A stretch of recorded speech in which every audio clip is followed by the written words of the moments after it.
Market లో invest చేసి మీ డబ్బులు డబుల్ చేసుకోవాలనుకుంటున్నారా? సుందరరామిరెడ్డి గారి సెమినార్ కి అటెండ్ అవ్వండి.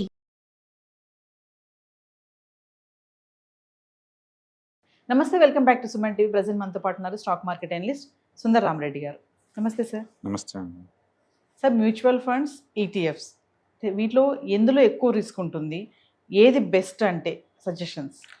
బేసికల్గా మనం డైరెక్ట్ ఇన్వెస్ట్మెంట్కి వస్తున్నాం అనుకోండి స్టాక్స్లోకి, అండ్ మీకు సిస్టమేటిక్ రిస్క్ అండ్ అన్సిస్టమేటిక్ రిస్క్ రెండు ఉంటుంది. సిస్టమేటిక్ రిస్క్ ఏంటంటే ఎంటైర్ మార్కెట్ రిస్క్ అనమాట, దాన్ని తప్పించుకోలేవు. బట్ స్టాక్ స్పెసిఫిక్ రిస్క్ అయితే మీరు కావాలని తీసుకుంది కాబట్టి రిస్క్ ఎక్కువ ఉంటుంది. ఇండివిజువల్ స్టాక్స్ చాలా రిస్క్ ఎక్కువ. కొంచెం బ్యాడ్నెస్ వచ్చిందంటే 30-40 పడతా ఉంటాయి. కాబట్టి ఇండివిజువల్ స్టాక్స్ రిస్క్ నుంచి నువ్వు ఎస్కేప్ అవ్వాలి అనుకుంటే better to go for ETFs and mutual funds. ఇటుకి వెళ్ళిపోవడం బెటర్ అనమాట. అక్కడ స్టాక్ స్పెసిఫిక్ రిస్క్ లేదంటే ఒక స్టాక్ కాదు కదా నువ్వు డీల్ చేస్తుంది, నెంబర్ ఆఫ్ స్టాక్స్. ఎగ్జాంపుల్ ఇప్పుడు లార్జ్ క్యాప్ మ్యూచువల్ ఫండ్స్ అనుకున్నాం అనుకోండి, నిఫ్టీ 100 అనుకుందాం ఈటీఎఫ్. ఓకే, రెండు కూడా లార్జ్ క్యాప్సే ఉంటాయి. కాబట్టి ఇక్కడ 100 కంపెనీస్ ఉంటాయి, అక్కడ 100 కంపెనీస్ ఉంటాయి. మొత్తం 100 కంపెనీస్ మీరు డీల్ చేస్తున్నారు కాబట్టి రిస్క్ న్యాచురల్ తగ్గిద్ది. అంటే ఈటీఎఫ్స్ అయినా మ్యూచువల్ ఫండ్స్ అయినా ఇండివిజువల్ కంపెనీస్తో పోల్చుకుంటే లెస్ రిస్క్. ఓకే, రెండిట్లో కామన్ ఏంటంటే పబ్లిక్ దగ్గర నుంచి మనీ పూల్ చేసేసి వాళ్ళు ఇన్వెస్ట్మెంట్ చేస్తారు. సో రిస్క్ డైవర్సిఫై అవుతుంది ఆటోమేటిక్గా. అది కామన్ థింగ్ అది. కాబట్టి ఇండివిజువల్గా డైరెక్ట్ ఇన్వెస్ట్మెంట్తో పోల్చుకుంటే ఇవి రీజనబుల్ రిటర్న్స్, రీజనబుల్ రిస్క్ తక్కువ ఉన్న ప్రొడక్ట్స్ కింద లెక్క. డిఫరెన్స్ ఏంటంటే ఒకటి ప్యాసివ్ ఫండ్. ఈటీఎఫ్స్ ఎప్పుడు ప్యాసివ్ ఫండ్స్ మీద రన్ అవుతాయి. మనం లార్జ్ క్యాప్ ఈటీఎఫ్ అన్నాం అనుకోండి, టాప్ 100 కంపెనీస్ లార్జ్ క్యాప్ అంటే అది 6 నెలలకు ఒకసారి రీబ్యాలెన్స్ అవుద్ది. మధ్యలో ఎవ్వరు ఏలు పెట్టరు, వీటికోసం సపరేట్గా ఎవరు మేనేజర్స్ ఉండరు. ఇంకా అదే mutual funds, large cap mutual fund అన్నాం అనుకోండి, వాళ్ళు ప్యాసివ్ కాదు యాక్టివ్గా ఇన్వాల్వ్ అవుతారు. వాళ్ళు స్టాక్స్ని మార్చుకుంటూ పోతూ ఉంటారు మార్కెట్ రియాక్షన్ తగ్గట్టు అనమాట. కాబట్టి అది యాక్టివ్గా మేనేజ్ చేస్తున్నారు కాబట్టి అది కొంచెం ఎక్స్పెన్స్ ఎక్కువ ఉంటుంది. అండ్ ఈటీఎఫ్స్కి అలా ఉండదు, అది ప్యాసివ్గా మేనేజ్ చేస్తాం కాబట్టి ఎక్స్పెన్స్ తక్కువ ఉంటుంది. అండ్ మీరు లైవ్ మార్కెట్లో మనీ మేక్ చేద్దాం అనుకుంటే ఈటీఎఫ్ సూట్ అవుతాయి. అది ఉదయం నుంచి సాయంత్రం దాకా లైవ్ మార్కెట్కి రిప్రజెంట్ అవుతూ ఉంటాయి అనమాట యాజ్ ఇట్ ఈస్గా. కాబట్టి లైవ్ మార్కెట్ ఎన్విరాన్మెంట్ ఎన్కాష్ చేసుకోవచ్చు. మ్యూచువల్ ఫండ్స్ అట్లా కాదు, మీరు 2 o'clock లోపు ఆర్డర్ ఇవ్వాల్సి ఉంటుంది. అది ఎవ్రీడే క్లోజింగ్ ప్రైస్కి మాత్రం అనౌన్స్మెంట్ చేస్తారు. కాబట్టి మీరు క్లోజింగ్ ప్రైస్కి మాత్రం కొంటారు, ఎన్ఏవి రేట్కి కొంటారు. అది మ్యూచువల్ ఫండ్స్కి.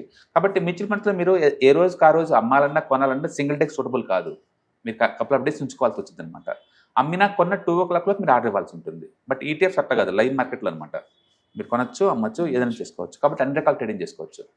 ఈటీఎఫ్స్ అనేది ఎక్స్చేంజ్లో లైవ్లో ట్రేడ్ అవుతుంది కాబట్టి నీకు ఖచ్చితంగా ట్రేడింగ్ అకౌంట్ ఉండాలి. ట్రేడింగ్ అకౌంట్ ఉండాలి, డిమాట్ అకౌంట్ ఉండాలి. స్టోర్ చేద్దాం అంటే మోర్ దెన్ 1 day.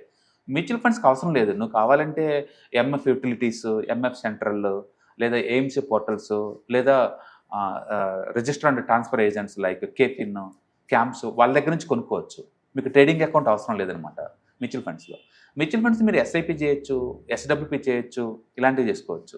కాబట్టి ఆటోమేషన్ చేయొచ్చు, చాలామందికి అది కంఫర్ట్గా ఉంటుంది. ఈటీఎఫ్స్ నువ్వు ఆటోమేషన్ చేయలేవు, ఎందుకంటే మీ అమౌంట్ నుంచి ట్రేడింగ్ అకౌంట్ ముందు లోడ్ చేయాలి, ట్రేడింగ్ అకౌంట్ నుంచి మీరు కొనుక్కోవాలి. ఒకేసారి కావాలంటే 5-10 ఆర్డర్లు ఇచ్చుకుంటూ పోవచ్చు, కానీ బట్ అది ఆటోమేషన్ ఫుల్ అవ్వదు. బ్యాంక్ నుంచి వెళ్ళిపోవాలా, మళ్ళీ అది అమ్మితే మళ్ళీ తిరిగి బ్యాంక్ వచ్చేలాగా ఉండాలి. అలాంటి ఆటోమేషన్ మ్యూచువల్ ఫండ్లో ఉన్నంత కంఫర్ట్ ఈటీఎఫ్స్లో ఉంటుంది అనమాట.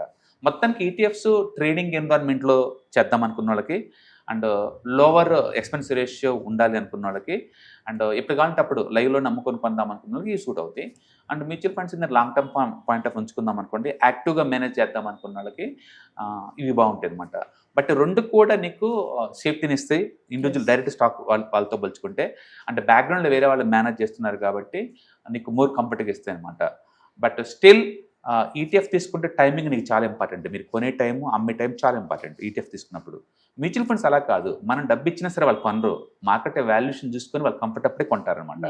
అందుకని mutual funds are more versatile and more dynamic ఎన్విరాన్మెంట్లో ఉంటుంది. బట్ మీరు కనుక 10 years టైం ఇచ్చారనుకోండి, అండ్ 90% సినారియోలో రెండింటికి సిమిలర్ రిటర్న్స్ వస్తాయి మీరు 10 years టైం ఇస్తే.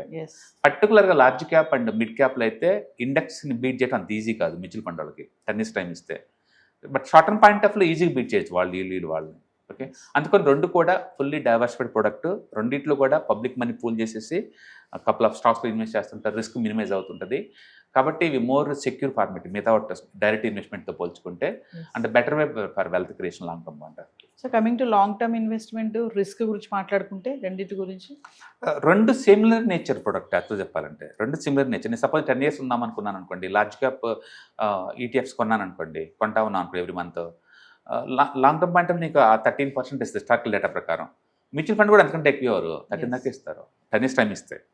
1 ఇయర్ పాయింట్ ఆఫ్లో మ్యూచువల్ ఫండ్స్ కానీ ఇది కానీ ఒకరు బీట్ చేసుకుని పోవచ్చు. బట్ లాంగ్ టైం ఇస్తే ఆ ఆల్ఫా అంటూ ఏమి ఉండదు, సిమిలర్ రిటర్న్స్ వస్తాయి.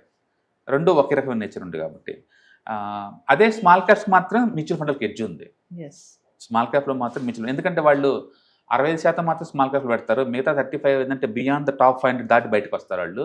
అక్కడ వాళ్ళ ఎడ్జ్ ఉంది కాబట్టి ఒక స్మాల్ క్యాప్లో మాత్రమే మ్యూచువల్ ఫండ్లకి ఎడ్జ్ ఉంటుంది, ఈటీఎఫ్స్కి అక్కడ ఉండదు అనమాట. బట్ అదర్వైజ్ రెండు కూడా మంచి ప్రొడక్ట్స్ బై డిఫాల్ట్. సో మీకంతా మీ ఫైనాన్షియల్ గోల్స్ కనుక తక్కువ రిస్క్ తోటి అండ్ ఈక్విటీలో ఉండాలి అనుకుంటే కనుక ఈక్విటీ ఎక్స్పోజ్ చాలా రిస్కీ, చాలా డైనమిక్గా మారిపోతూ ఉంటుంది, సైక్లికల్ నేచర్ కాబట్టి.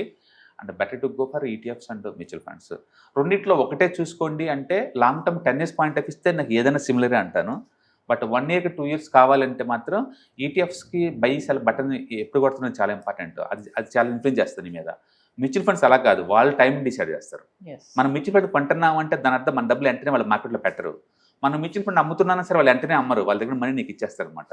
అందుకని మ్యూచువల్ ఫండ్ వాళ్ళు చాలా యాక్టివ్ మేనేజ్ చేస్తుంటారు కాబట్టి అది బాగుంటుంది మీకు. బట్ ఏదైనా సరే 6 నెలలకు ఒకసారి మన ఫైనాన్షియల్ గోల్స్ తగ్గట్టు మనీ వస్తుందా లేదా డీవేట్ అవుతుందా అని అనలైజ్ చేసుకోవడం important. And long term point ఆఫ్లో మన రిస్క్ ప్రొఫైల్ పెరిగింది అనుకోండి, రిస్క్ తీసుకుని పెట్టుకోవచ్చు కదా. రిస్క్ ప్రొఫైల్ తగ్గింది అనుకోండి, దాన్ని తగ్గట్టు చేయాలి కదా. అందుకని అప్పుడప్పుడు రీబ్యాలెన్సింగ్ చేసుకోవడం చాలా ఇంపార్టెంట్. కాబట్టి both are good products and ఎందులో ఇన్వెస్ట్ చేసినా సరే మంచి రిటర్న్స్ వస్తాయి long term point. Thank you. Hi, 1 day classroom ఎన్విరాన్మెంట్లో ఆఫ్లైన్ వెబినార్ జరగబోతుంది.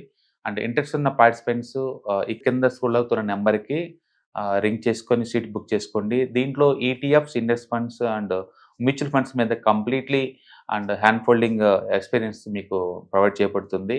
దీని ద్వారా ఏంటంటే మనం ఎసెట్స్ని స్టాక్ మార్కెట్లో ఎలా మేనేజ్ చేసుకోవాలి, ఎలా గ్రో చేసుకోవాలి, ఎలా ప్రొడక్ట్ చేసుకోవాలో అంటే ప్రాక్టికల్గా నేర్చుకుంటారు. కాబట్టి ఇంట్రెస్ట్ ఉన్న పార్టిసిపెంట్స్ కింద స్క్రోల్ అవుతున్న నెంబర్కి పింగ్ చేసి సీటు రిజర్వ్ చేసుకోండి. Thank you.